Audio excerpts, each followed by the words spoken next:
What if a single swipe of lip gloss could tell you everything about royal rules? Who gets to bend them? Who must obey them? And why the smallest choices can ripple across an ancient institution. Today we're decoding how a tiny beauty moment, Meghan Markle borrowing lip gloss, became a cultural X-ray of the British monarchy. We'll trace what really happened, what the rules actually are and aren't, how micro choices turn into macro headlines, and the surprising history of lipstick as royal soft power. Stick around to the end for a counterintuitive takeaway. Why a little shimmer might be the most revealing mirror the monarchy owns. Before we go any further, a truth bomb. Most royal rules you read are customs, not laws. They're habits, some sensible, some symbolic, some just inherited. And when a newcomer arrives from a different culture, say an American actress used to frankness and speed, friction is almost guaranteed. That's not scandal, that's sociology. But the way we talk about it, that becomes headline fuel. Our story centers on a moment from February 28, 2018, the first, and notably only, Royal Foundation Forum featuring the so-called Fab Four, William, Catherine, Harry, and Meghan. It was a high-wattage charity event in London.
Personal cosmetic can read as intimate.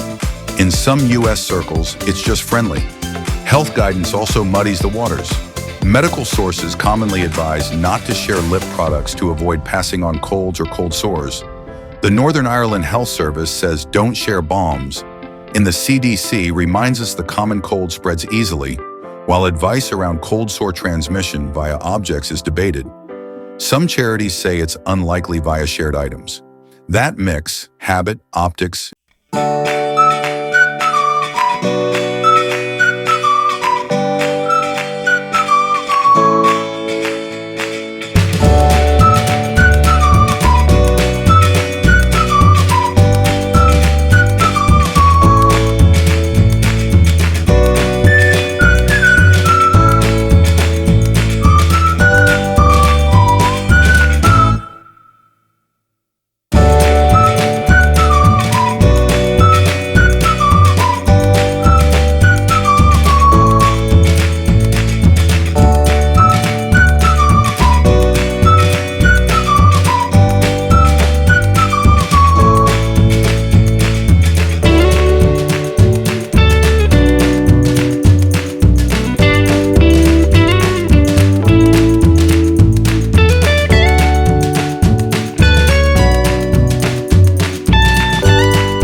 codified makeup rulebook.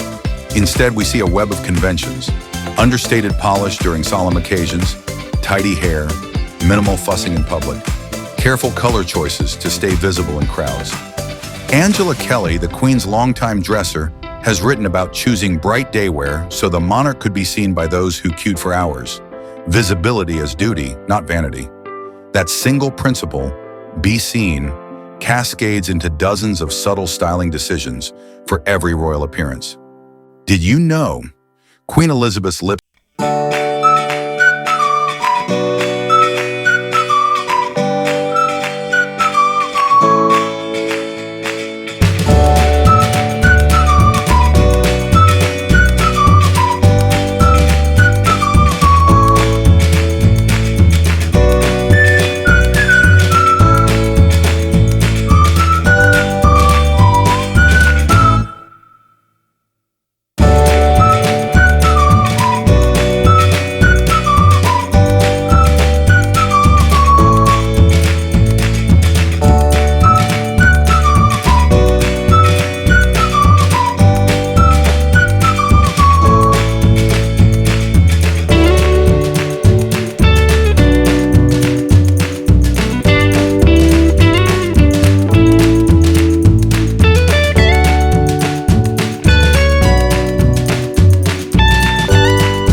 still image is parsed for subtext, and you've got a perfect recipe for an awkward beat.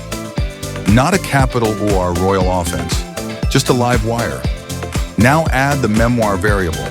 Spare didn't invent the moment, it reframed it. Memoirs are inherently subjective. Their power is perspective. Harry's framing turned a backstage blip into a parable about style, comfort zones, and media appetites for microdramas. This is where audiences split. Some see a relatable cultural crosswire, others see avoidable breach of decorum.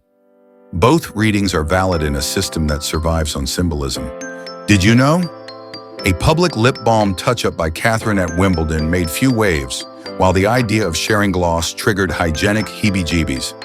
It's the difference between my product on my lips, discreetly, and your product on my lips, on a day the world is watching. Same category, different cultural calculus. If we widen the lens, the monarchy's visual code is designed to minimize distraction. Neat hair, secure hats, outfits weighted at the hem so the wind behaves. The point is not fashion-forward bravado, it's reliability. That's why deviations, a dark manicure here, a casual bun there, feel newsworthy. Under Queen Elizabeth II, Polish tended to the pastel. Under King Charles III, we've already seen small aesthetic shifts and occasional protocol bending headlines. But the through line remains. Steady pictures, steady message. Section 4, the pressurized optics of popularity. We can't talk culture without talking polls, because public mood reframes tiny choices. As of August 2025, YouGov's UK tracker shows Prince William and Catherine commanding the top favorability ratings, roughly mid-70s and low 70s, positive respectively, while Meghan's positive score sits around 20% and Harry's around 28% in Britain. Those gaps matter. A neutral gesture from a favorite can pass unnoticed. The same gesture from a polarizing figure can detonate. In the United States, Meghan and Harry's numbers are often higher. Audiences bring different priors to the same picture. That popularity gradient intersects with the beauty economy. When Catherine pulls out a lip balm at Wimbledon, Millions see a relatable mom moment. When Meghan's lip gloss becomes a story via a memoir line, it's scanned for meaning, rebellion, faux pas, cultural clash, and the same internet that drives sales spikes for indie denim also hyper-indexes tiny ambiguities into towering narratives. It's not fair or unfair, it's the price of symbolism. Surprise history interlude. Lipstick as morale device. In wartime Britain, cosmetics remained in production in reduced numbers because government planners believed appearance could boost morale. The Imperial War Museum notes that keeping up appearances was encouraged. Red lipstick became shorthand for cheer under pressure. In other words, the British state once saw makeup as national service. Beauty with a job to do. File that under, the past is never dead, it's not even past. Once you know that, modern royal beauty looks different. The famous bright coats and visible lipstick of Queen Elizabeth II weren't just personal taste, they were tactical. If citizens waited hours by the railings, she wanted to be seen by the back row. That public-mindedness runs through the family-style DNA, even when it's expressed differently by a new generation. Section 5, Protocols versus Preferences, what's actually written down. There is no public, codified royal makeup law. There are strict rules elsewhere, especially around commerce. UK advertising codes explicitly bar using royal family members in ads or implying royal endorsement without permission. That's why brands don't splash a princess's face on a lipstick box. But media discussion of what a royal wears fuels interest anyway. This paradox, neutral palace, fervent marketplace, keeps beauty choices both constrained and incredibly potent. The result is a chessboard of signals. A neutral manicure during a memorial reads as respect. A glossy lip at a charity event reads as camera ready. A shared product, especially across different comfort zones, reads as complicated. And complication is irresistible to the attention economy. Did you know Meghan's fashion choices regularly sent economic aftershocks? Outland Denim's 948% spike after she wore their jeans on tour is the stuff of investor pitches. List crowned her 2018's top power dresser, correlating searches and sales with her appearances.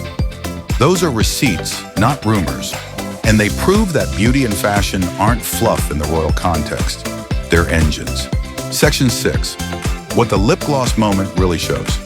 First, boundaries are cultural. Americans often trade products and compliments freely. British Reserve values personal space and quiet consistency in public. Neither is right in the abstract. Both are right for their environments. Put them together on a stage with Klieg lights, and you'll get sparks. Second, hygiene advice isn't settled science in the public mind. Many dermatology and public health sources advise against sharing lip products to minimize risks. Some herpes charities say fomite transmission is less likely. If you've ever seen a makeup artist sanitize a wand, you know professionals already live with that ambiguity. Royals are just pros at optics management. Third, memoirs create meaning. Harry's words gave viewers a frame for an otherwise forgettable backstage beat. Once framed, the moment became a Rorschach test. Team boundaries versus team warmth. Team tradition versus team adaptation. Whichever image you see tells you as much about you as it does about them. Section 7. A lighter touch. Humor, humanity, and the royal glamosphere. Let's inject some levity. Royals, like everyone, have had cosmetic misadventures. Wynn loves fascinators more than photographers do. Cameras sharp and shine nobody noticed in person. And yes, lipsticks end up on teeth. If you think a family with centuries of pageantry hasn't stashed powder and blotting papers in every anteroom, you underestimate both humidity and human nature. Humor matters because it punctures the balloon of perfection.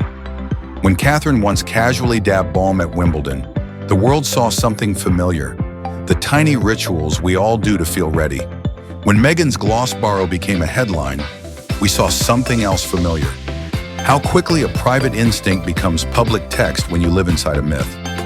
Both truths coexist. Did you know? The Queen's dresser, Angela Kelly, literally sewed tiny weights into hems to keep skirts from misbehaving in wind. That's what operational elegance looks like. Planning for gusts, cameras, and coronations. Once you see the invisible engineering, you understand why one family obsesses over details. The more the institution leans on visuals, the more a smudge, scuff, or swipe matters. Section 8, Practical Lessons for Royal and the rest of us. 1. Context beats absolutism.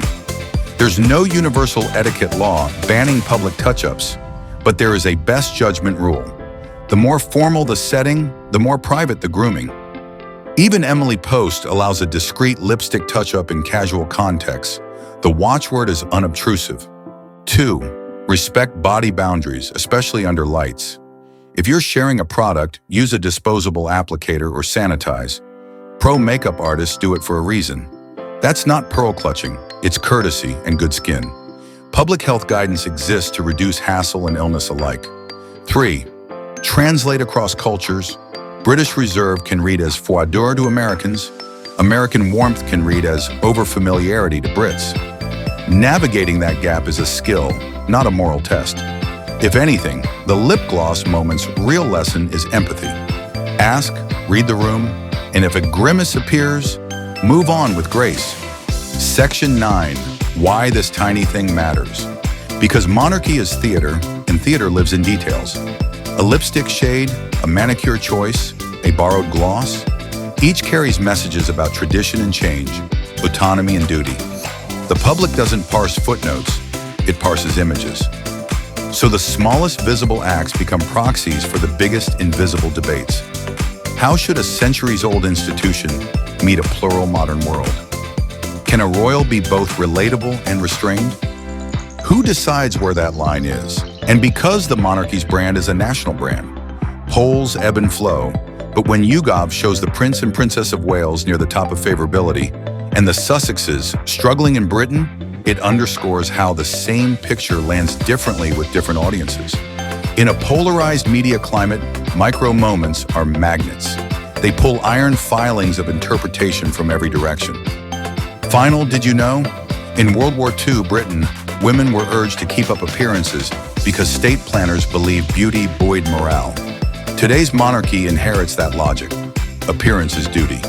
Understanding that helps decode why the family sweats the small stuff and why a borrowed gloss could feel, in the moment, like a hairline crack in the porcelain of protocol, the shimmer and the signal. So, was Meghan's lip gloss a rebellion, a faux pas, a footnote?